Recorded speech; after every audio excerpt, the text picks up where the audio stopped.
Bismillahirrahmanirrahim. Assalamualaikum warahmatullahi wabarakatuh. Alhamdulillahilladzi alafa baina qulubina fa asbahna bi ni'matihi ikhwana. Asyhadu an la ilaha illallah wahdahu la syarikalah wa asyhadu anna Muhammadan abduhu wa rasuluh la nabiyya ba'dah.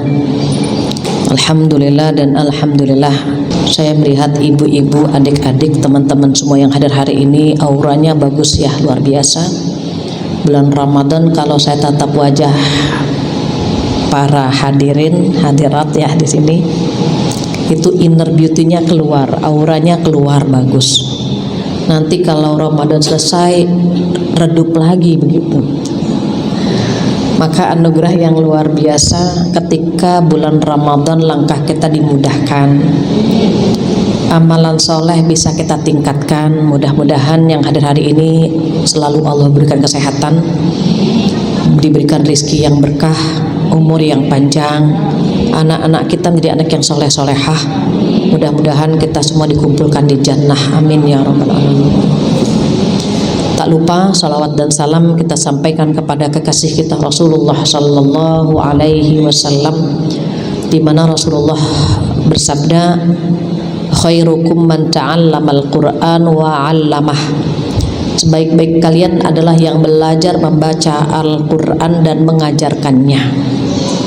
Maka ketika beliau memberikan stempel sebaik-baik kalian adalah orang yang belajar membaca Al-Quran dan mengajarkannya, maka kita ingin sekali menjadi umat terbaik yang dekat dengan Al-Quran. Mudah-mudahan tema kita hari ini tentang Ramadan bersama Al-Quran bisa kita maksimalkan ibadah kita, terutama di tilawah kita, di mana tilawah itu bukan tidur di lantai bawah. Tilawah itu baca Al-Quran, karena biasanya yang dari atas turun ke bawah semua nih, tilawah yuk tilawah gitu ya.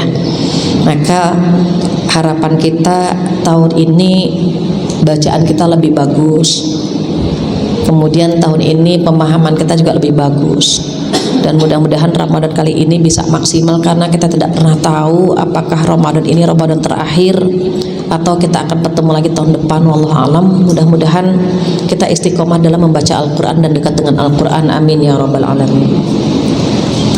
Ketika membahas Al-Quran kita perlu kenalan.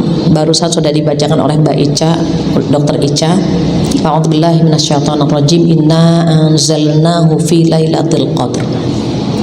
Apa kata Allah? Sesungguhnya kami turunkan Al-Quran pada malam Lailatul Qadar, pada malam kemuliaan. Malam Lailatul Qadar mulia karena malam turunnya Al-Quran. Bulan Ramadan mulia karena bulan turunnya Al-Quran. Malaikat Jibril mulia karena membawa Al-Quran. Rasulullah mulia karena berakhlak Al-Quran, dan mukjizat Rasulullah adalah Al-Quran. Kita insya Allah mulia jika dekat dengan Al-Quran, baik belajarnya atau mengajarkannya, insya Allah. Semua yang bersentuhan dengan Al-Quran Allah muliakan, semuanya. Maka ketika kita memasuki bulan suci Ramadan, bulan ini mulia karena bulan turunnya Al-Quran. Pertanyaan saya, malam nuzulul Quran itu tanggal berapa ya Bu? Tanggal malam ke-17, ditandain malam ke-17. Ketika kita membaca surat Al-Qadar, a'udzubillahi minasyaitonirrajim, inna anzalnahu fi lailatul qadr. Sesungguhnya Al-Quran itu diturunkan pada malam Lailatul Qadar. Ada yang tahu malam Lailatul Qadar kapan?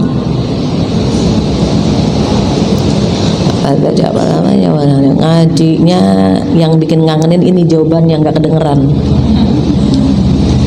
Hadis Rasulullah Shallallahu Alaihi Wasallam ketika ditanya, ya Rasulullah, apakah Lailatul Qadar ada hanya pada zamanmu, hanya ada pada zamanmu, atau terus ada sampai hari kiamat? Beliau menjawab, terus ada sampai hari kiamat. Waktunya kapan ya Rasulullah? Kata Rasulullah, apa? Kemungkinan 10 hari pertama, kemungkinan 10 hari terakhir. Ditanya lagi, yang paling dekat dengan Lailatul Qadar kapan? 10 hari terakhir. Di 10 hari terakhir yang paling dekat kapan? Kata beliau di malam-malam ganjil dan jangan bertanya lagi. Artinya apa? Di 10 hari terakhir di malam-malam ganjil.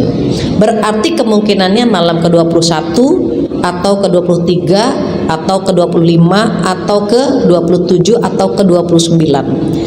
17 ada nggak termasuk di Lailatul Qadar?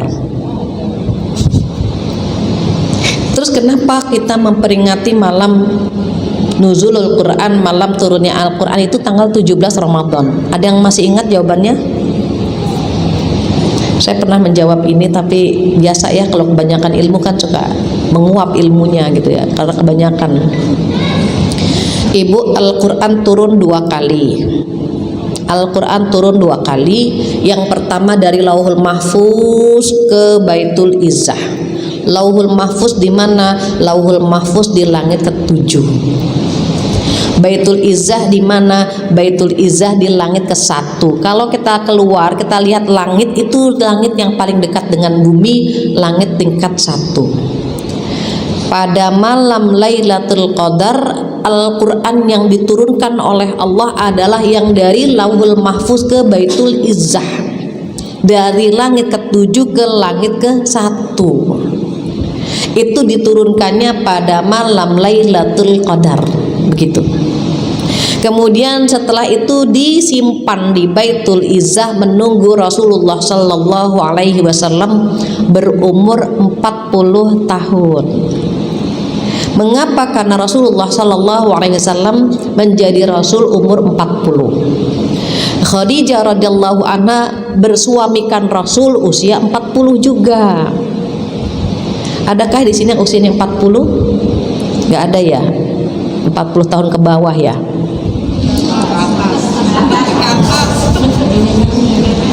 Oh, ke atas malah. Ada yang ke bawah, ada yang ke atas. Ada yang sudah jelita ya, jelang 50 tahun. Ada yang lolita juga, udah lolos 50 tahun. Usia 40 itu golden age, masa keemasan. Kalau usia 40 tahun sudah dekat dengan Allah, insya Allah husnul khotimah, amin.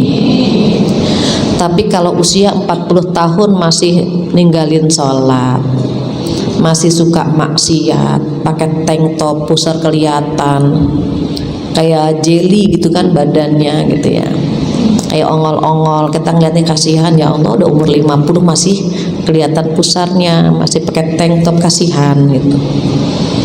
Maka khawatir kalau usia 40 tahun ke atas belum dekat dengan Allah, khawatir gitu ya, tidak menggapai husnul khotimah begitu. Sama halnya kehidupan dunia, kalau usia 40 tahun sudah settle, sudah mapan, insya Allah dia kesananya mapan. Tapi kalau 40 tahun baru nyari kerjaan, kemarin kemana aja gitu, kemarin mancing, kemarin main sama burung, kemarin gitu, belum terfikir untuk mencari nafkah, membiayai, menafkahi anak istrinya, itu wallahu a'lam apakah dia bisa settle di usia tua atau tidak begitu. Jadi Rasulullah itu menjadi Rasul usia 40 tahun, sehingga Al-Quran di Baitul Izzah disimpan terlebih dahulu menunggu beliau berumur 40 tahun. Ketika beliau berumur 40 tahun, barulah Al-Quran diturunkan melalui malaikat Jibril alaihissalam, dan itu terjadi pada tanggal 17 Ramadan begitu. Jadi kalau yang malam Lailatul Qadar dari langit ke-7 ke langit ke-1.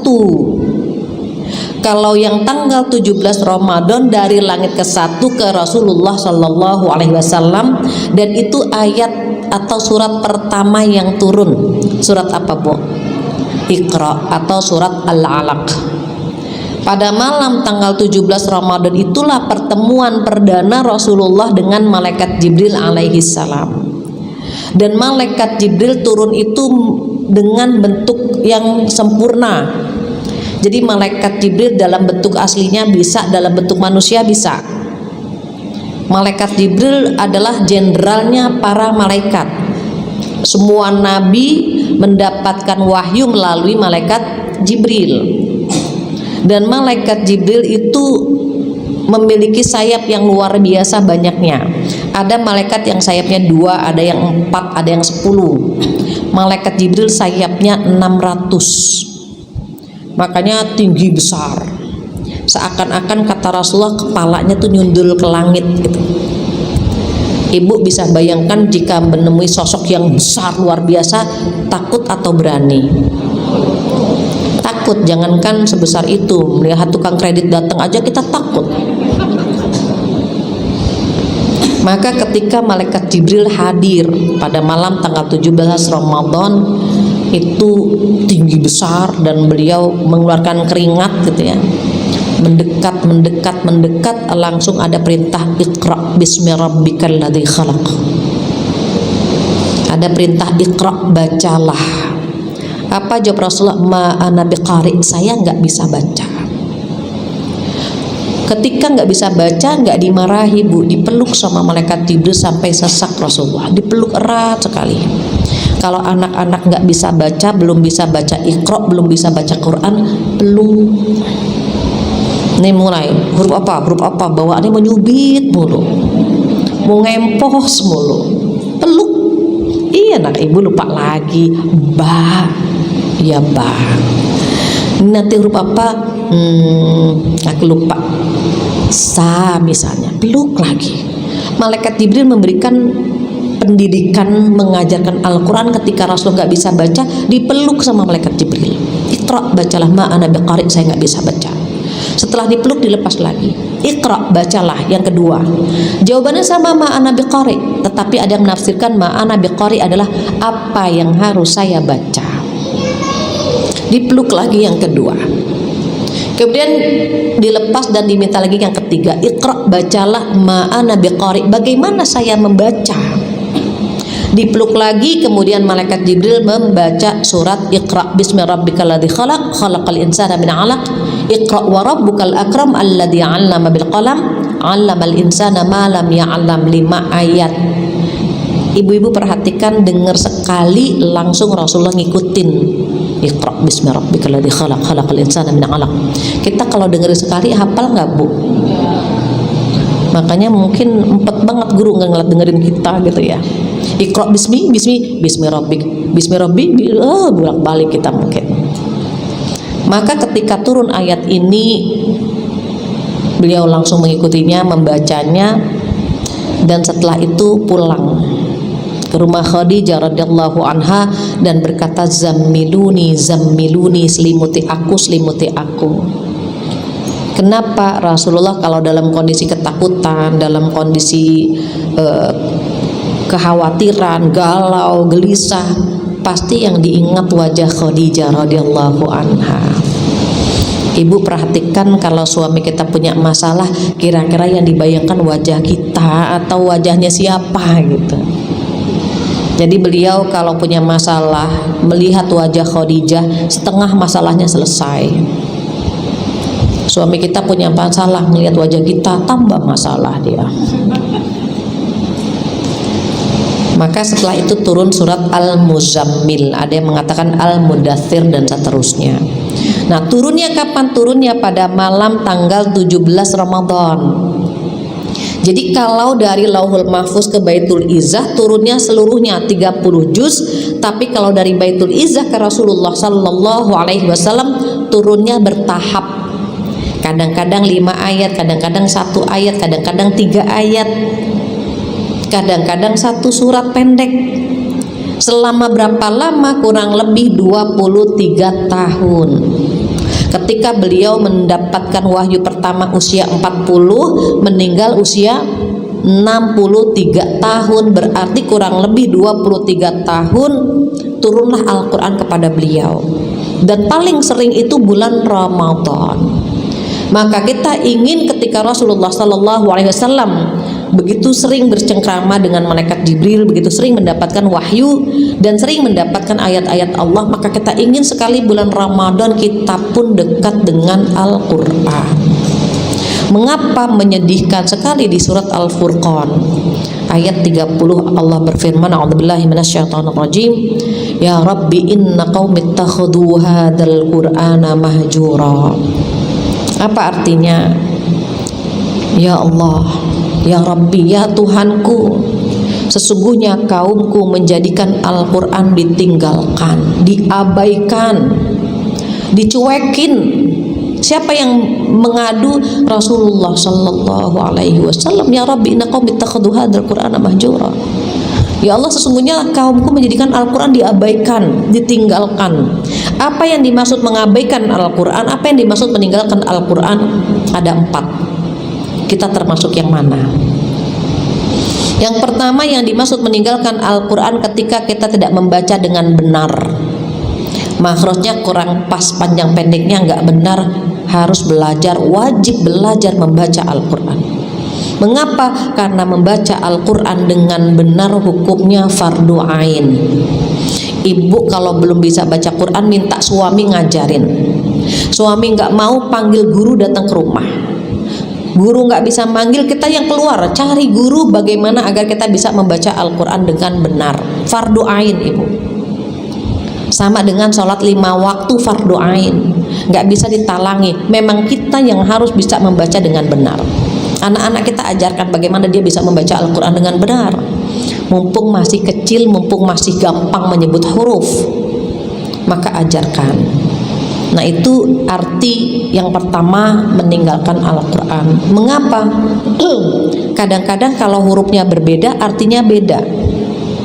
Contoh, kita baca Alhamdulillahi Rabbil Alamin pakai ain, artinya segala puji bagi Allah, Tuhan semesta alam. Kalau bacanya Alhamdulillahi Rabbil Alamin, alam itu artinya sakit, rusak kan artinya. Jadi rusak, masa segala puji bagi Tuhan yang sakit, kan nggak mungkin. Makanya harus Al-Fatihah minimal, karena kita baca setiap hari 17 kali itu minimal. Jadi nggak apa-apa terbata-bata. Alhamdulillahi Rabbil Alamin Ar-Rahmanir Rahim Maliki Yaumiddin. Da, kalau Indonesia nyebut da itu da di atas ya. Itu saya ingat ketika di Pakistan diluruskan itu berulang-ulang. Jangan pakai, kalau kita nyebut dua, angka dua, tekan lidahnya ke langit. Yang betul kan ke depan, dua. Ada wa maliki yaumiddin gitu. Nah, itu kita orang Indonesia paling susah di sini, huruf da. Begitu juga seterusnya gitu ya, baca. Itu jangan sampai kita dicurhatin oleh Rasulullah karena sudah gagal di nomor 1. Yang kedua, apa yang dimaksud meninggalkan Al-Quran? Yang kedua adalah tidak memahami dengan benar. Memang banyak yang salah paham, banyak sekali yang memahami Al-Quran kurang pas gitu. Contohnya ayat A'udzubillahi minasyaitonirrajim, fankihu ma taba lakum minan nisa'i matsna wa thulatsa wa ruba'. Ada ayatnya pakai wa. Wa memang mayoritas artinya dan. Tapi di ayat itu wa di situ artinya atau. 2 atau 3 atau 4 begitu. Mereka yang memahami wa itu dengan dan, maka 2 dan 3 dan 4 jadi 9. Itu akhirnya mereka mengatakan, oh pantesan istri Rasulullah 9 karena ayat ini. Bukan. Wa di situ diartikan dengan dengan atau, bukan dan. Jadi nikahilah wanita yang baik untuk kamu itu 2 atau 3 atau 4. Tapi kalau kamu takut tidak adil, maka cukup 1. Jadi kalau suami kita penakut, takut nggak adil maksudnya, dia akan bertahan dengan 1 istri. Biasanya kalau sudah settle, sudah mapan, dia mencoba untuk membuka cabang. Padahal pusatnya belum harmonis gitu ya. Nah, ini contoh bahwa terkadang ada yang memahami kurang benar. Ada yang ketiga, apa? Tidak mentadabburi dengan benar. Ibu baca 1 ayat aja. Bismillahirrahmanirrahim. Qul huwallahu ahad. Katakan gitu ya. Huwa, dia Allah yang satu, dia Allah yang satu. Masya Allah ya, Allah satu. Huwanya level paling tinggi. Para sahabat kalau menyebut dia itu pasti Allah. Huwallah, itu level nomor 1 kalimat huwa. Kalau udah nyebut dia, para sahabat pasti Allah. Berbeda dengan kita, kalau kita nyebut dia, aduh kangen sama dia, cie gitu kan. Nah, kalau para sahabat kalau ingin curhat kepada dia, itu dianya Allah. Kemudian yang kedua kalimat Allah, huwa Allah ahad, gitu kan. Qul huwallahu ahad, huwa itu dia, Allah itu levelnya kita. Kita kalau nyebut Allah baru kita paham bahwa Allah ya Tuhan kita. Tapi kalau dia, kita nggak sampai ke sana. Baru kelompok yang ketiga ahad, Tuhan yang mana, yang satu, baru mereka paham. Di surat Al-Waqi'ah ada kalimat a'udzubillahi minasyaitonirrajim, kuntum wa kuntum azwajan thalathah. Kelak di hari kiamat tuh ada 3 golongan. Ada golongan kanan, golongan Allah, ada golongan kiri yang non muslim, yang perlu dijelaskan dengan kalimat ahad. Tapi ada kelas VIP. Siapa? As-sabiqun as-sabiqun ulaikal muqarrabun. Kelompok kelas paling tinggi adalah kelompok yang tadi nyebut huwa, itu adalah Allah Subhanahu wa taala. Maka puasa pun sama nih Bu. Puasa itu levelnya ada 3. Ada level orang umum, ada level orang khusus, ada level orang istimewa. Kita level berapa Bu? Kalau level umum hanya menahan lapar dan dahaga saja, menahan hawa nafsu, that's it, itu aja. Itu udah lewat insya Allah untuk jamaah di JGC ya. Kita naik ke kelas 2. Kelas 2 apa? Kelas 2 itu kelasnya orang-orang khusus. Bukan hanya menahan lapar, dahaga, dan hawa nafsu, dia pun menahan pandangannya, menahan pendengarannya, menahan lisannya, menahan langkahnya dari dosa. Yang biasa nonton drakor, Ramadan nggak mau nonton drakor lagi. Kenapa? Mengganggu matanya. Apalagi kalau nonton drakor nanti dikomparasi, dibandingkan wajah aktornya dengan wajah suaminya, hancur wajah suaminya jadinya. Jadi jangan itulah, dengan drakor, mendingan lihat Al-Quran, perbanyak istighfar. Itu udah level kelas 2. Kenapa tidak mengejar kelas 3? Kelas 3 adalah kelasnya istimewa, orang-orang yang istimewa, yaitu para sahabat, tabi'in, salafus soleh. Imam Syafi'i itu masuk ke kelompok paling tinggi, kelompok istimewa. Beliau hatam Al-Quran 1 kali di malam hari, 1 kali di siang hari. Berarti selama bulan Ramadan hatam 60 kali. Ada yang sanggup? Nah, makanya kita di kelas 2 aja udah ngos-ngosan gitu. Terus gimana? Makanya tema hari ini tentang Al-Quran agar bisa punya target. Silahkan ibu-ibu targetkan, mau membaca hatam, mau baca tapi paham artinya, oke, nggak hatam tapi paham artinya, atau mau menghafalkannya, atau mau mentadaburinya. Silahkan, kita punya target masing-masing. Mana yang paling utama? Yang penting dekat dengan Al-Quran, apapun caranya. Ada yang sehari 1 juz ya, ada yang 2 juz. Kalau mau hatam 3 kali sehari 3 juz. Ibu-ibu banyak yang pas mau buka puasa dapat 3 juz, juz alpukat, juz tomat, juz sirsa. Jadi yang ketiga, orang-orang yang dianggap lalai dengan Al-Quran adalah ketika tidak mentadaburi dengan benar. Lantas yang keempat apa? Yang keempat adalah orang-orang yang tidak mengamalkan dengan benar. Al-Quran nyuruh kita nutup aurat, tutup aurat. Al-Quran nyuruh kita puasa, lakukan ibadah puasa. Al-Quran nyuruh kita mendirikan sholat, dirikan sholat.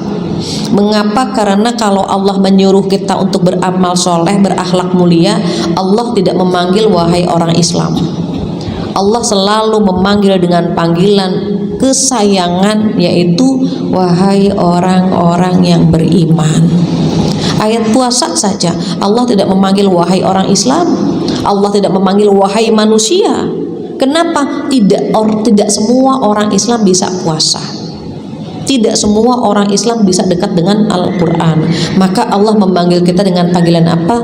A'udzubillahi minasyaitonirrajim. ya ayyuhalladzina amanu. Kalimat amanu, wahai orang-orang yang beriman.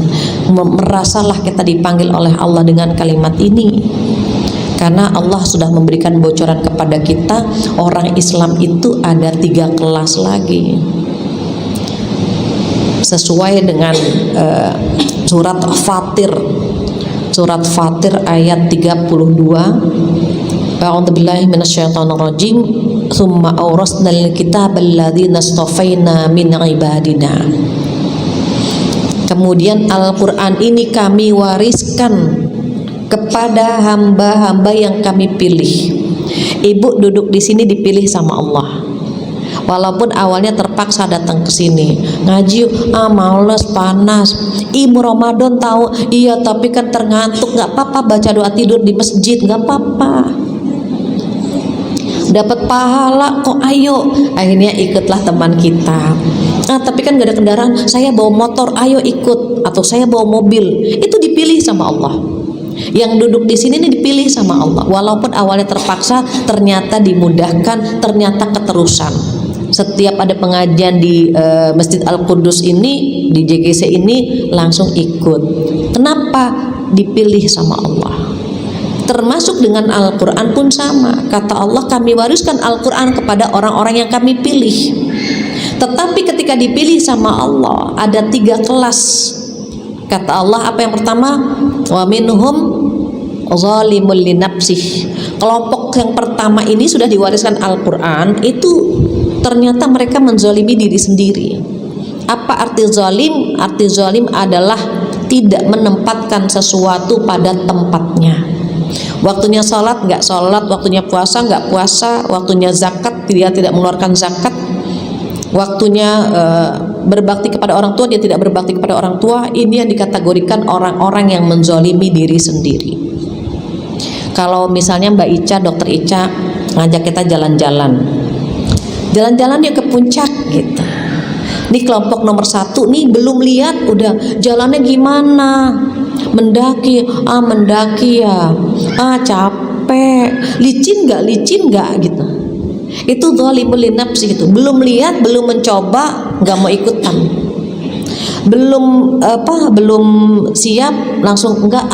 Itulah kelompok atau golongan orang-orang yang menzalimi diri sendiri. Kata Allah, ada kelompok nomor 2. Siapa? Yang kedua adalah muqtasid, pertengahan. Sepertinya kita di pertengahan. Sepertinya ya.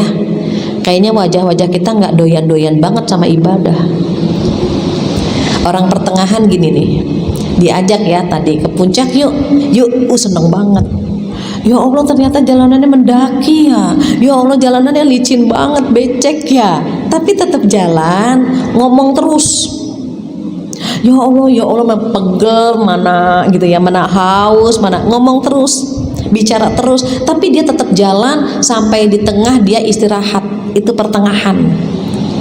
Kita kadang-kadang gitu kan, ya Allah hari ini panas banget ya puasa, ya Allah mana tadi nggak sahur, mana suami marah-marah, mana ngomong terus kan kita, tapi kita tetap puasa gitu. Cuma kadang-kadang istirahat, sekali-kali nggak taraweh nggak apa-apa kali ya, Allah juga tahu gitu. Sekali-kali nggak qobliyah ba'diyah lah, Allah juga tahu kita capek, gitu. Istirahat mulu. Yang berat itu istiqomah, yang ringan istirahat. Memang kalau udah istirahat ibu, itu ketagihan. Kenapa kita menggerakkan badan sekarang agak capek? Karena di masa pandemi kan kita jadi kaum rebahan. Selama pandemi kita rebahan, selama pandemi kita nggak keluar. Itu saya rasakan. Ketika ngajar offline itu terasa sekali. Bukber di luar, masya Allah kok capek banget gitu.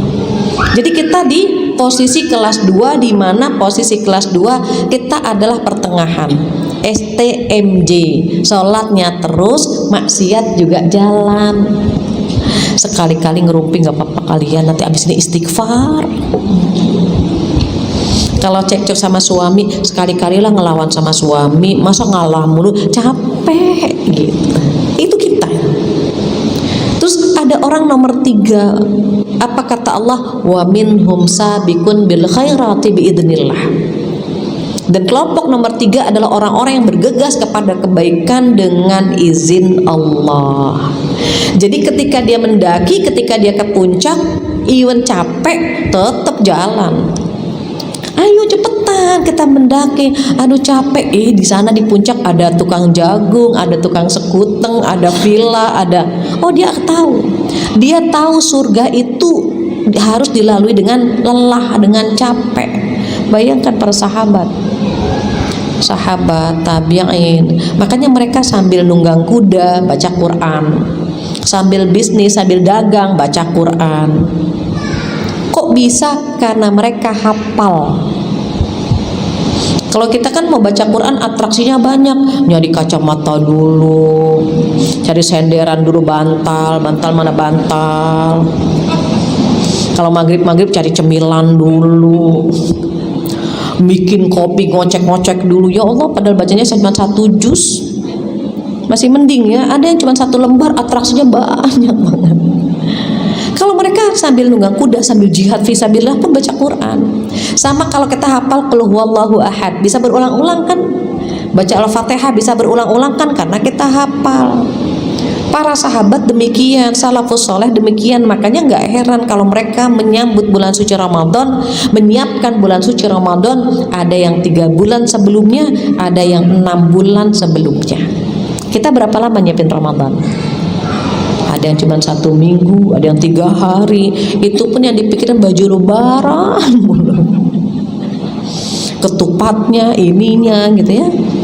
Maka ketika kita memasuki bulan suci Ramadan, pengen banget dari kelas 1 naik ke kelas 2. Kelasnya orang-orang khusus. Jadi Al-Quran nyuruh apa? Al-Quran nyuruh kita untuk struggle apa ya? Kerja keras agar mendapatkan sertifikat takwa. Jadi kata Allah, a'udzubillahi minasyaitonirrajim, ya ayyuhalladzina amanu kutiba alaikumussyam kama kutiba 'alal ladzina min qablikum la'allakum tattaqun. Wahai orang-orang yang beriman, diwajibkan kepada kamu berpuasa. Jadi berpuasa itu hukumnya wajib walaupun ada syarat wajibnya. Ngulang nih Bu, syarat wajibnya apa? Yang pertama beragama Islam, yang kedua berakal sehat. Kalau akalnya nggak sehat nggak wajib. Misalnya dia kurang akal ya. Misalnya dia akalnya terganggu. Ada yang temporary, ada yang permanen. Kalau yang permanen nggak wajib puasa. Tapi kalau yang temporary, misalnya awal bulan sembuh, akhir bulan kambuh gitu. Itu saat sembuh wajib puasa, saat kambuh dia nggak wajib. Itu yang kedua. Yang ketiga apa? Yang ketiga baligh. Ibu udah balik semuanya? Malah mau balik lagi gitu ya. Itu sudah wajib puasa. Nah, yang keempat agak panjang sedikit. Apa yang keempat? Yang keempat itu mampu. Ada orang sakit nggak puasa boleh, dia mengganti di hari lain. Terus ada orang tua renta nggak kuat puasa, dia boleh membayar fidyah kata Allah. Itu Al-Quran semua Bu, mentarbiyah kita Bu, menyampaikan semua untuk kita ilmu-ilmunya. Ada juga orang yang hamil atau menyusui. Nah, para ulama sepakat ibu hamil, ibu menyusui itu boleh tidak puasa. Yang berbeda kan cara membayarnya gitu. Itu nanti insya Allah akan saya sampaikan hari Selasa di TV One Ibu. Jadi waktunya udah jam 10:51. Untuk ibu hamil, ibu menyusui boleh tidak berpuasa. Yang berbeda cara bayarnya ya. Nanti to be continue di layar ini. Jadi itu syarat wajib puasa. Yang keempat adalah mampu. Baru yang terakhir menetap bukan musafir. Jadi kalau musafir boleh enggak puasa dan diganti di hari lain. Musafirnya bukan musafir ringan ya Bu, bukan yang ke Bekasi batalin puasa, ke Depok batalin puasa, ke Tamcit batalin puasa. Mbak kok Mbak batal puasa? Musafir. Musafir itu yang sedang atau yang berat boleh membatalkan puasa. Kalau musafir ringan tidak. Kalau musafir sedang itu yang kita boleh menjamak sholat. Nah itu musafir sedang Ibu. Ke Jogja pulang kampung boleh Bu nggak puasa. Jangan sampai kita duduk di kereta, duduk di pesawat, tapi ketika melihat orang nggak puasa kita langsung istighfar, astagfirullahaladzim, satu kereta nggak ada yang puasa. Boleh Ibu, musafir mereka, tetapi diganti di hari lain. Nah saat kita sudah memahami isinya, mentadaburinya, mengamalkannya, kita ingin sekali Al-Quran bisa ngasih syafaat. Apa kata Rasulullah Sallallahu Alaihi Wasallam? Iqra'ul Quran fa innahu ya'ti yaumal qiyamah syafi'an li ashabih. Bacalah Al-Quran. Kenapa? Karena kelak pada hari kiamat dia akan datang memberikan syafaat kepada yang membacanya. Siapakah yang membacanya? Mereka ada dua. Ada yang bacanya lancar, ada yang terbata-bata. Kalau yang bacanya lancar, insya Allah dibangkitkan bersama para malaikat. Amin. Terus yang bacanya terbata-bata bagaimana? Yang bacanya terbata-bata dapat 2 pahala. Yang pertama pahala membaca Al-Quran, yang kedua pahala terbata-batanya. Misal contohnya, Alhamdulillah minasyaitonirrajim. Syahrul Ramadan alladzi gitu. Ada yang bacanya Syahrul Ramadan alladzi unzila fihil Quran misalnya. Jadi ketika dia membaca dengan lancar, maka insya Allah dibangkitkan bersama para malaikat. Status kita pengen jadi yang belajar atau jadi yang mengajar, dua-duanya mulia Ibu. Tetapi yang disebut lebih dulu oleh Allah yang belajar. Jadi misalnya kita baca Syahrul Ramadan alladzi unzila fihil Quran gitu ya, terbata-bata. Terus sampai akhirnya Syahrul Ramadan alladzi unzila fihil Quran hudan linnas. Terus kita pengen banget Bu dibangkitkan bersama para malaikat, masih ada waktu. Terus latihan Ibu. Anggaplah setiap mau baca itu kayaknya suara kita paling bagus. Jadi kalau kita menganggap suara kita paling bagus Ibu, kita ngulang lagi, nambah lagi tuh. Enak ya, apalagi kalau ngajinya bareng sama kaset. Kayaknya suara kita bagus banget Bu. Pas kasetnya mati baru kedengeran suara. Wow, mulai. Tapi terus gitu Bu, baca lagi. Allah kasih orang Indonesia lidahnya fluent kok Bu. Apa ya fluent? Fasih. Lidah orang Indonesia tuh enak banget Ibu. Perhatikan lidahnya orang India, orang Pakistan, mohon maaf. Mereka punya lisan itu nyebut do susah. Ramadan jadi Ramazan. Redo jadi Reza. Ghairul maghdub, ghairul maghzub. Susah nyebut to itu. Kita gampang nyebut to. Ada lagi saya pernah ngajar orang Arab ya, orang Sri Lanka hampir sama dengan orang Pakistan, susah nyebut to. Orang Arab wajada wagada. Wajada wagada. Ternyata orang Indonesia dikasih kenikmatan luar biasa Ibu. Jadi kalau kita kemana-mana ditanya dari mana Indonesia, wah Masya Allah Indonesia ini sarangnya pembaca Quran terkenal, fasih lisannya. Kita dikasih sama Allah lisan indah banget Ibu. Sayang kalau kita tidak pergunakan. Nanti pulang dari sini deketlah baca Quran. Gak apa-apa mau baca Quran di kereta, di mobil, di Malioboro, di hotel, di mana saja. Gak harus di masjid. Baca, ada waktu luang setelah salat zuhur baca 1 lembar, asar 1 lembar, dapat setengah juz itu kalau istiqomah. Kalau mau dapat 1 juz bagaimana? Zuhur 2 lembar, asar 2 lembar, maghrib 2 lembar, isya 2 lembar, subuh 2 lembar, dapat 1 juz sehari. insya Allah bisa khatam. Yang penting kita punya kemauan atau enggak, mumpung baru satu minggu, baru 7 hari, masih ada waktu untuk dekat dengan Al-Quran. Kenapa? Kelak dia memberikan syafaat untuk kita. Apa syafaat? Pertolongan saat ketika seorang hamba disiksa oleh diazab atau disiksa, Al-Quran datang dan mengatakan, ya Allah, hentikan azabmu ya Allah, hentikan siksamu ya Allah. Kenapa? Dia selalu membaca aku, kata Al-Quran. Dia menahan ngantuknya membaca aku, dan itu dia lakukan karena engkau ya Allah, hentikan azabmu.